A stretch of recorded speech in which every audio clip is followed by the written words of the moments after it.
Who Said Rock is Dead? This is the Mosh Pit Podcast with your hosts, Wes and Ashley, showcasing the best in unsigned and indie new alt rock.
Mosh Pit.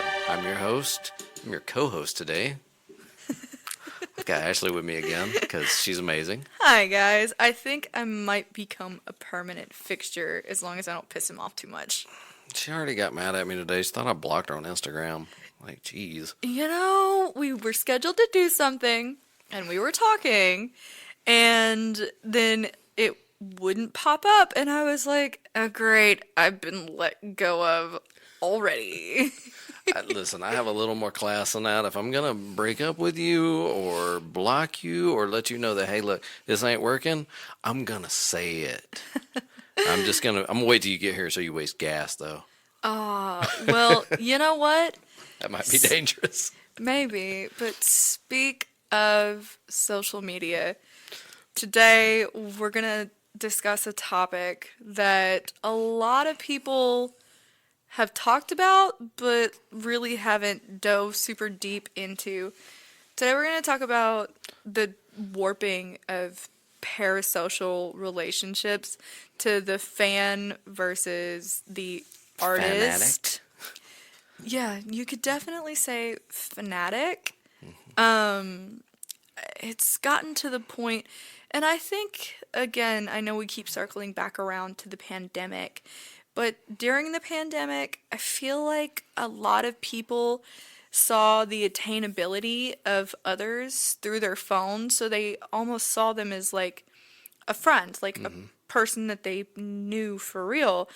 But in all actuality, you have no idea who that person is. You only see what they want you to see on social media.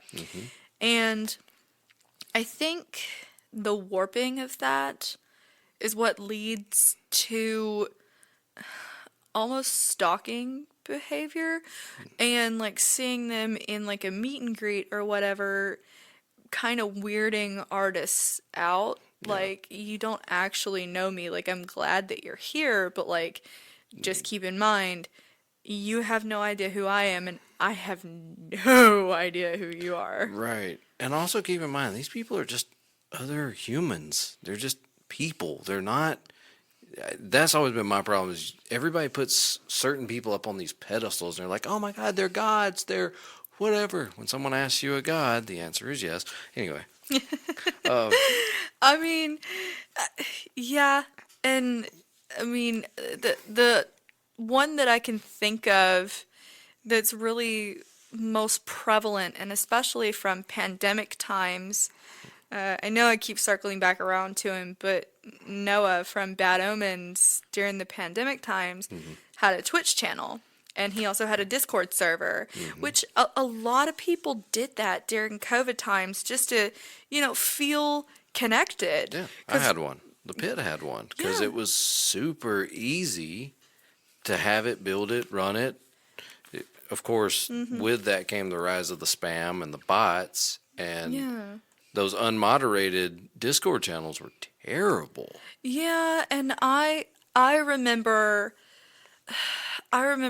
just almost zombie-like binge watching people on Twitch and on TikTok, and I feel like a lot of us did that, but just to feel some kind of human connection through the pandemic because we were all 6 feet apart because we were trying not to get sick, right? But I mean, it almost seems like the eventual warping and people being like, I'm coming here because you're my friend, not I'm coming here because you're somebody that I want to watch and like relate. It's more of a I need to see you versus like, yeah, you're cool. I'll watch if I have time. I feel like that was what really got warped. And going back to the whole stalking thing, the one that I can think of was one that we actually just talked about with your other co-host, Taylor Swift. Yeah.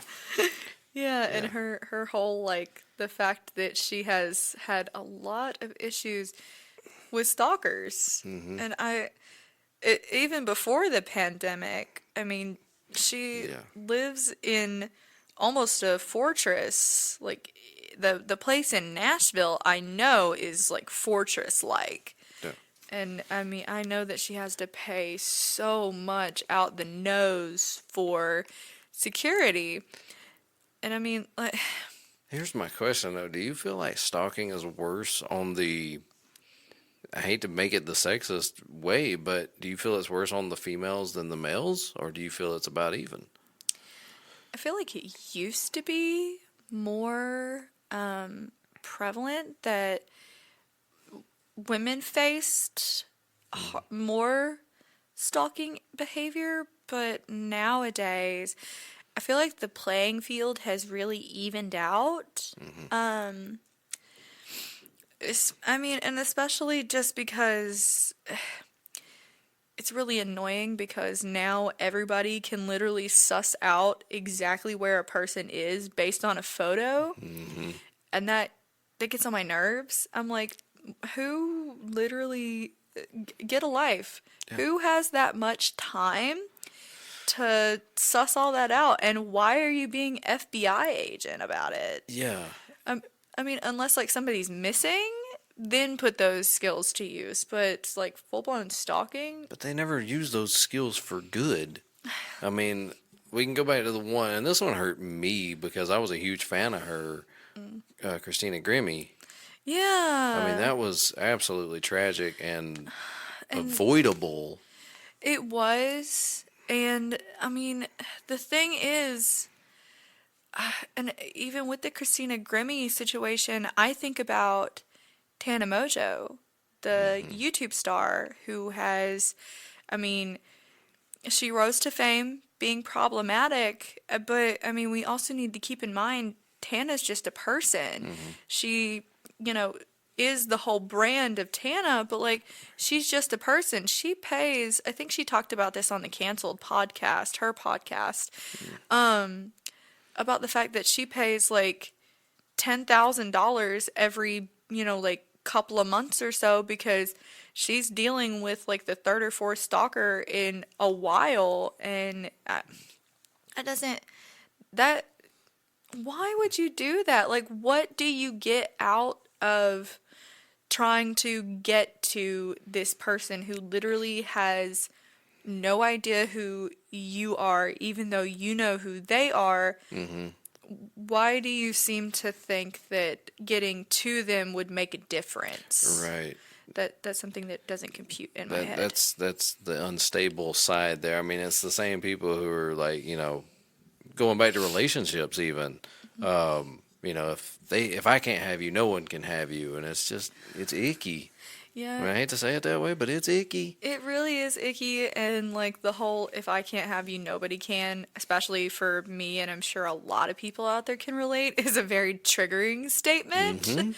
But I'm not gonna get into why it is. If you know me personally, then if not, then you can buzz off. I feel like just that statement alone, if it triggers you, that's valid enough. That's all right. Moving on. Yeah, but I mean, and then going back to the whole like, you see that artist at a venue, right?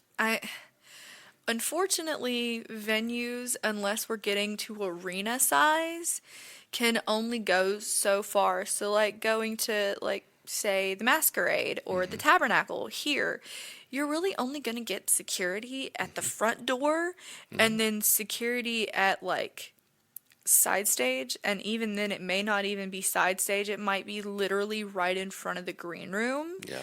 I mean, I've been in those venues and I've worked in those venues, so I know where it is, but like if some weirdo is going back to like the green rooms like looking for them,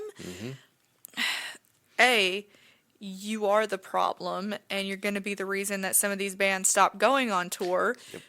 Or you're going to get to them and you're going to do some damage, and who is that going to help, right? Right.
see, that's something that I've kind of struggled with the podcast because I reach out to a lot of people. And I don't mean it in a stalkery kind of way. If I reach out to you, it means I'm a fan, B, I'd love to talk to you in a good space. Right. I'm not going to be messaging you all the time. When are we going to do that interview? Are you going to come on and do that interview? When are we going to do that interview? Yeah. I'm going to hit you maybe twice with a good gap of, okay, you said you were interested. Yeah. Let's throw a time down because I don't want to be sitting here twiddling my thumbs being like, are they going to show up? Exactly. And nowadays, just because of that prevalent issue, I feel like that's why a lot of bands, and especially like larger size bands, like, Bad Omens, Era, Spirit Box, like big bands like that they'll do the interviews, but they'll do them in like a super duper controlled environment, right? Like, I mean, obviously we are a controlled environment as well. You can bring whoever it is you need to make you feel safe. I'm not going to be some weirdo over here on the couch just drooling because somebody that I happen to be a fan of is sitting over there on the other side of the couch. Right. You're another human being and I have no idea who you are. I know your artwork. But I don't know you, which is something that not a lot of people, I feel like, can separate in their head. Right. Like Courtney LaPlantain, the front woman for Spirit Box, right? Yeah. Her stage presence and the art that she creates with the band Spirit Box is not the person that she is when she's at home in her sweatpants. Right. Just like the same. I'm not the same person, that I appear to be on social media. I'm an absolute goblin when I'm at home in my sweatpants binging Criminal Minds. Hey, listen, we talk about that and, we've talked about other artists, but Dolly Parton is the queen of that. Yeah. She looks absolutely nothing like what she looks like on stage outside. Exactly. And and the thing is, that's just being real. Yeah. Yeah, like you only see a curated version of what you want people to see when you're on stage or on your social media. Those are two controlled environment places. But like when you're at home binge watching whatever show and eating ice cream, like that should be a safe space. And this is going to be a disclaimer. If you are one of those people who stalks someone and finds out where they live and goes to their house, you are the problem, and I'm going to need you to not do that ever again because you are ruining whatever sanctuary they have. Home is a sanctuary. Leave them alone. If you want to see them that bad, buy a ticket, go see the show. Yep. And if you can't buy a ticket and go see the show, then clearly you don't need to buy a ticket and go see the show. Absolutely. And I'm going to double up on that one. If you see these people out to eat at dinner with their family, leave them alone. Exactly. There's nothing worse than sitting down. And here's the thing. I've gone to dinner with a couple of fairly well-known people here in town. And oh my God, at the amount of people that just come up and start talking, it's like, really? I realize that y'all know these people from wherever. Yeah. We're out. We're having a business meeting. We're doing lunch. We want to eat at one of these fine establishments in Rockmart.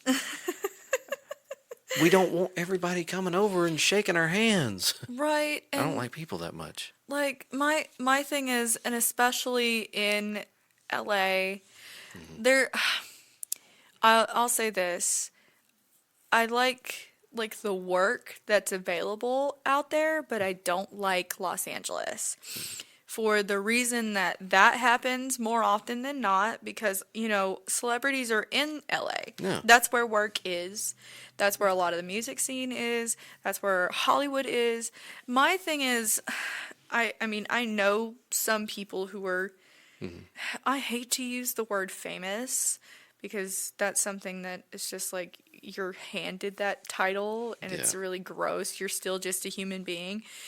But I mean, I have in fact dealt with that as well. We're sitting down at a really nice restaurant and we ask to be sat in the very back of the restaurant, off in a corner, for a reason. Like, you don't want people like bombarding your table, and also you're going to face the wall. You, as the person who happens to be affluential, you're going to face the wall. Because if you're looking out at the restaurant, everybody can see you. If you're facing the wall, nobody can see you. That's the whole point. But it shouldn't have to be that way. No. Because let's say, like, everybody's favorite guy, Ryan Reynolds, right? If he wants to go to dinner with his wife and his kids, don't make Ryan have to face the wall. I know he's one of the nicest people out there and is more than willing to do it, but let the man eat his dinner, for heaven's sake, or feed his kids. Yeah. Come on. And if you ever notice, they always pinpoint, like, well, I just tried to get a picture with him and he got an attitude with me. Well, was he with his family? Not Ryan Reynolds, but like other celebrities. And then you're on social media talking about some, God, he was so rude. He was so, well, I mean, he was probably, 3 bites into a steak and you're shoving a camera in his face. Yeah, so. Or her. Kevin Hart comes to mind for that. He talked about it in one of his comedy specials. I think it was the What Now special that he did, talking about an incident at an airport where he had to go to the bathroom and somebody literally followed him into the bathroom and took pictures of him over a stall. No, bro. That is going an absolutely too far. And if you are that kind of person, you don't deserve to be within 600 feet of these people. Because, of anybody. Yeah, like, if you're gonna be stupid, you better be tough, because I'm gonna be the one to tell you that you're being stupid. I mean, there's no need for that. I miss the old WWF days where if you crossed the barricade, you were free reign at that point. Yes. You cross the barricade, you get in the ring, you're catching hands, period. Yeah. And at that point, the E in WWE is rated E for everybody, because these hands were. Absolutely. The F was for fuck around and find out. Hell yeah. Look, we should be able to do that nowadays, because like you mentioned a few episodes ago of, if people are acting like an asshole, we should be able to crowd surf them back to the bathrooms where they belong. Oh, 100%. 100%. Yeah, we should be able to get rid of the annoying people outside and lock the door. Yes. Look, there's a better band out here. Go see them. like dangling whatever artist that everybody's interested in because they look good, not for the actual artwork. Like, I have to say, I know I made fun of, in the very first episode, I poked a good bit at Noah Sebastian. Let me say this. I'm poking fun at him because I know he's the kind of person, just based on like interviews or whatever, that he's going to laugh at the fact that somebody's literally just being facetious. Right. I'm just joking. Noah is a very talented person. He has produced not only his own music, but a lot of other people's music. And I mean, he's talented, but also he is a very introverted and shy guy. Please, for the love of all things unholy, leave him alone. Let him live his life. Don't poke your nose into anything. And that means his house, who he's dating, or any of that. Leave him, leave his family members, who probably are really irritated and freaked out that people are diving into their old social media to dig up pictures of him from when he was underage. That's weird. Please leave him and every other celebrity like him alone. You are literally creeping him, and I'm sure everybody else, out. Dude, fuck off. Born to revel in the sun. Try my best to include everyone. Born to rebel, born to run my mouth. No doubt, I cannot control what the fuck comes out. Fucking fuck this, fuck that, fuck you. My third eye is open from a bird's eye view. You have a bird's IQ, I'll never be like you.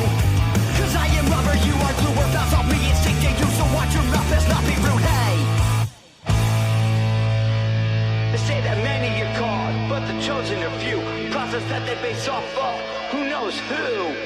The truth. They say once a man, twice a child for a while. I say to start a band with your friends and amplify how you feel inside, all the lows from all the highs. Individualize every truth from all the lies. Music's our job, don't call us vagabonds. We speak the truth, so run and tell your mom.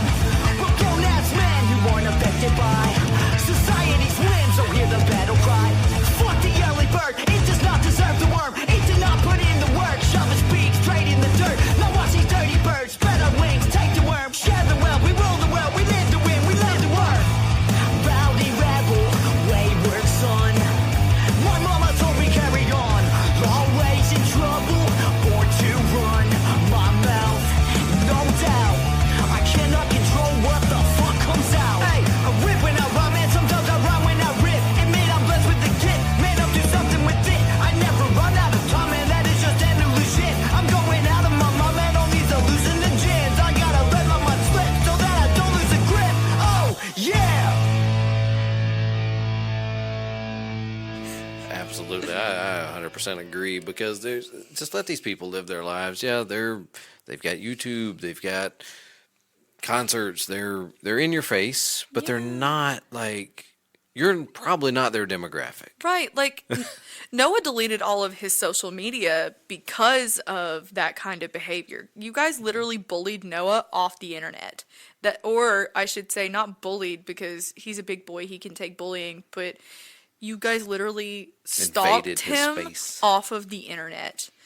Like, I understand, like, you know, you should be thankful for your fan base, but you as a fan should know your limits. Your limits is enjoy the music, enjoy the content, go to the concerts, buy the merch, and leave them the fuck alone after that. Like, go, enjoy the show, go home. I mean, look what they did to Sleep Token.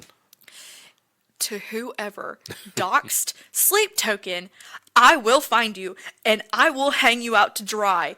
You are the worst kind of human being on the planet, because, look, I understand the anonymity with Sleep Token, but if you literally do a simple Google search, you can find who they are and what they look like without the masks on. 2, used to do Twitch streams before the band got together. If you want to know what Vessel and, 2 and 3 and 4 look like, Google them. Do not dox them. Yeah. You are the fucking problem. Yeah, that's gross. Ugh. God. Yeah, some people just don't have that switch or that little voice in their brain that just says, hey, it's probably not a good idea. Yeah, and that's something that bothers me about people today. Like, I need you guys to understand that the person on the other end of your phone screen, and especially influencers, I mean, I talked about Tana, but like Charlie and Dixie D'Amelio, like, they're some of the most followed people on TikTok. They're still normal people. I mean, Charlie D'Amelio is I think she's like barely 18 or 19 years old. When she got really famous, she was still underage. And the stalky behavior, especially for somebody who's so young, just to me is an extreme red flag. I mean, the stalking behavior is a red flag anyways, but she was literally still a child, and that is something that bothered me even more so than just the weird behavior. Well, I mean, look at Cash Me Outside girl. Oh, yeah. Bad Baby. Yeah. Her name is Danielle, I think. Yeah. And she was the highest grossing OnlyFans from day one. Day one was her 18th birthday. Yeah. You fucking weirdos. So, and that, I understand why, like, she was so high grossing. She played into what she knew was going to make her money. And Danielle, baby girl, get your bag, but also know that you need to get your bag safely. Yeah. She has enough money to do it safely, but at the same time, like, launching your OnlyFans on your 18th birthday seems a little bit, to me, kind of sus. Yeah. I mean, she at that point, legally, she was an adult. She Right. could do what she wanted. But I talked about this a few episodes ago about she's really young and I don't want her to get jaded too fast. I feel like she was already jaded before that, which really breaks my heart about it. But getting jaded too fast happens more often than you'd think, especially with that kind of thing. So that's something that just get it, I guess, type thing. No, I mean, it makes sense. It makes complete sense. It sucks on one hand. On the other hand, it's like, hey, look, congrats, you made it. Yeah. But where do you go from here? I mean, do you Mia Khalifa this thing and just tear the industry apart after you get out? Which is what basically, paid for you to get out of the industry. Yeah. I mean, and don't get me wrong, Mia Khalifa she's hot, The route that she went, get your bag, do whatever is necessary, but I hope that you didn't get burned in the process, because that can happen. Yeah. So, I mean, and that the sexism is something that we'll talk about in another episode. Yeah. Just definitely. in entertainment, period, being a girl. Oh, yeah. Oh, yeah. So, do you have anything else to add as far as this goes? No, but I think being with the sketchy and the what would you call it? Immoral, maybe? I would call it fucked up, but yeah, immoral is a word. That works. I was going to go down that path, which we'll probably venture onto this next one of merch cuts. I know we touched about it. Yeah, we did talk about it a couple episodes ago. I actually think it was the last episode where I made a mention of a band that I really like that's still indie called Not My Weekend. Mm-hmm. Yeah, and how I'm sure that they got screwed over on the tour that they did with Story So Far, I think was the band that they did it with. So That's just, I mean, that's ridiculous. Listen, if you're not making money at your venue, pick something else. literally, like, you can't try something else. Like, you tried, clearly it didn't work, and moving on. Mm-hmm. Don't steal from bands. No. And I hope every band boycotts every venue that tries to take a merch cut. Yeah, because in the industry, the bread and butter of tour is merch. I mean, at the merch table, that's where you make the majority of the money that you're going to get for that tour. If you're signed to a record label, I mean, you see your pay either at the beginning or at the end of a tour. It just depends on how your record label goes, or you get paid venue by venue. Right. I mean, but every night at the end of the show, when everybody's gone, you can see your merch sales like in real time. Yeah. Yeah, and if you're one of those shady guys who pulls the tour manager into the office and says, "So where's my cut?" I would literally be the tour manager to give you the middle finger, flip your desk, and then walk out with my cut for the band that just worked so hard. Listen, I played the book manager, the band manager thing. 10% max Yeah. is good. Yeah. Like, I know there were some in the industry that were like, oh, take 50%. 50? What'd you do? What did you do? All you did was just provide a roof, essentially, and a stage. Yeah. We could do that ourselves with some plywood Yeah. if you really want to push it. That one right here. That's what I'm saying. And I really want to talk about the merge, or not really a merge. It was more of like a shift in the music industry around about the 2010s, give or take, where everybody was moving away from record labels. Yeah. And then all of a sudden they're back, where it's like, oh, Fozzy signed to Sony, which was like the biggest mind blown, because I'm like, you guys have done a lot just on your own. What does a label bring that you can't get by yourself?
switching, revenge is how I'm living, bitch. Oh.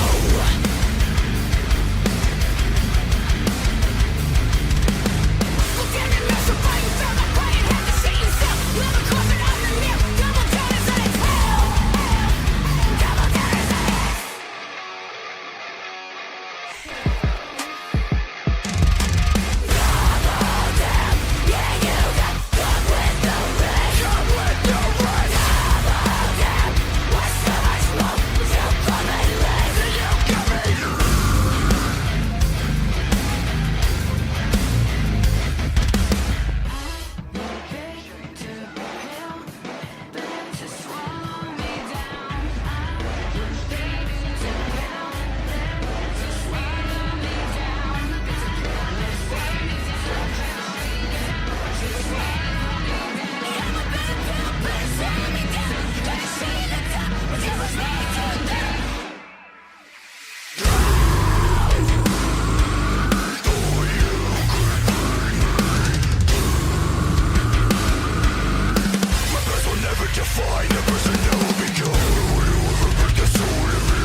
Yeah. Yeah, that you can't basically that you can't get by yourself. So the first thing that comes to mind when you say what does the record label bring to the table? I'm going to say the connections and the funding. It's very expensive to be an independent artist. Absolutely. Unless you have your own home studio, and even setting up the studio is very expensive. Unless you have your own home studio, all the editing suites and stuff, you have the ability to bring in any kind of extra instrumentals and people that you need to make whatever kind of record. It's almost impossible to do so by yourself as an independent artist. Is it, something that can be done?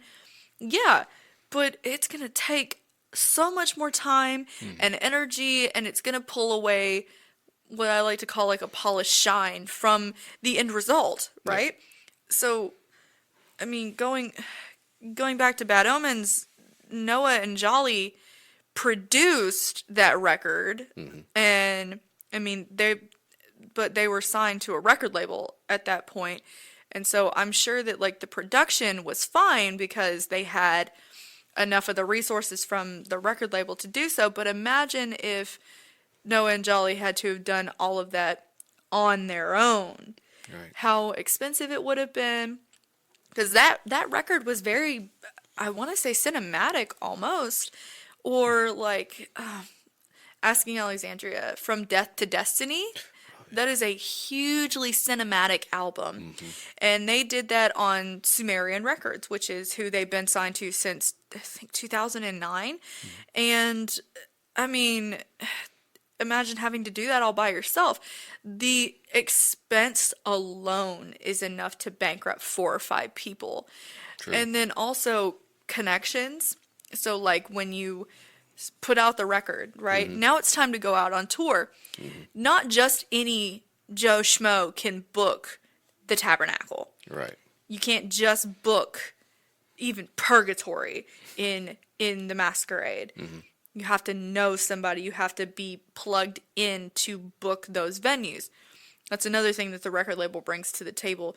It's a necessary, sometimes evil, to have a record label. Even somebody as big as Fozzy. Yeah. Kind of makes sense.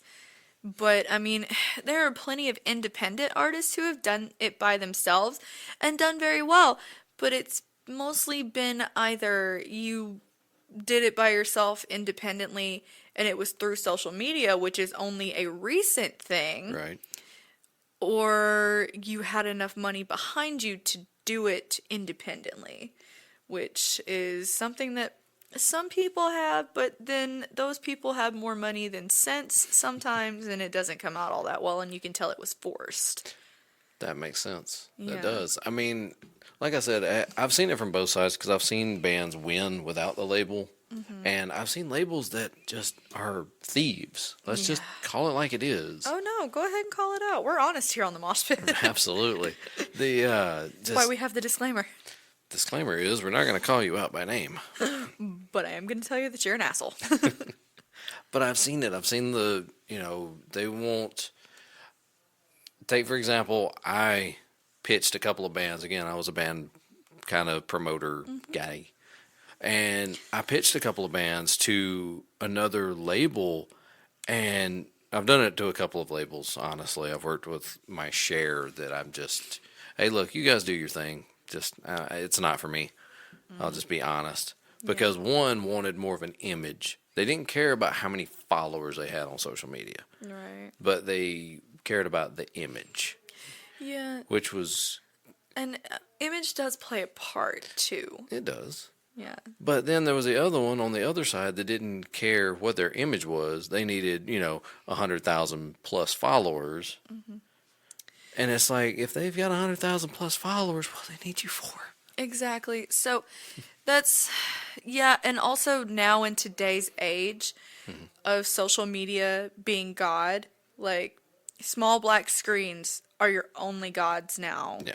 And it kind of determines who is trending at the moment, right? Mm-hmm. If you can trend once and you see how you got to be trending, you can pick that up and continue on and have, steam enough to do it yourself. But to start trending, period, is, it's a luck of the draw, man. It is. It really is. It is. I've got a couple of friends on socials that even they don't know how they did it. Just one post went super viral. They got a ton of followers, but then all the ones after that, like you can see the spike and then that doot, doot, doot, doot, doot. Yeah, so I actually, personally, it's not out there anymore, but I had that happen to me during the pandemic. I made one video that at its highest had about 2 million views. Wow. And it was something that I didn't even try on. I made one post on a sound that at the time was trending on TikTok, and it blew up. And now, I mean, at my highest, I think I had like 85,000 like 85,000 followers. I had to check. But now I only have 74,500. And I mean, I deleted all of my videos because I wiped all of my social media clean. And at one point, I had like almost 1 million likes as well. Oh, wow. But I mean, it was from a handful of videos that went viral throughout the pandemic years. And even I didn't understand how it went viral. I was just like, this was a joke. Why are there so many people watching? Shit. Yeah. See, and she says she's got 70-something thousand. I'm lucky. I barely have broken the 1,500 mark. And that's across Insta, Twitter. I don't even count Facebook anymore because the algorithm is trash. Mark, listen to me. The algorithm's trash. Look here, you fucked it up. So. I mean, also, you want to talk about like social media. Look, the Chinese government is not stealing your information, and if they ban TikTok, I think the entirety of this country is gonna fucking riot. Here's my question on that. This is to all you logical thinking people out there. Oh, so not me. Why do you think our government cares so much that it's the Chinese getting your information? It's because you're giving the information to the Chinese before our government gets to get it. Right. You have to play the game, folks. So also, I think that at current, the reason that the government is not a huge fan of TikTok is because we can do something we've never been able to do before. We can communicate with each other in real time. We can show video proof and picture proof in real time of fucked up shit that's going on. I mean, you could see January 6th happen in real time, which is insanity. That's something that's never been done before, and the government is scared because they keep doing dumb shit back to back to back, and we're all calling them out on it, being like, y'all do realize there's only so many of them and millions of us, right? And they're terrified. And I think that that's why they're just like, under the guise of, we need to protect our children. Dude, okay, all right. So, and half of y'all are freaking pedophiles anyways. So, I mean, I said what I said. And I'm not wrong. Hey, look, I will always quote the great Thomas Jefferson. Every now and then, the tree of liberty needs to be watered with the blood of tyrants and patriots. Absolutely. In other words, throw them all out. Let's start over and see if we can do a better job next time. Either that or we don't have to worry about it, because if this show doesn't come out, it's after April 8th, and we all know what that story is. We'll talk about that on the next episode. Yeah. But we're out now. Enjoy that one, folks.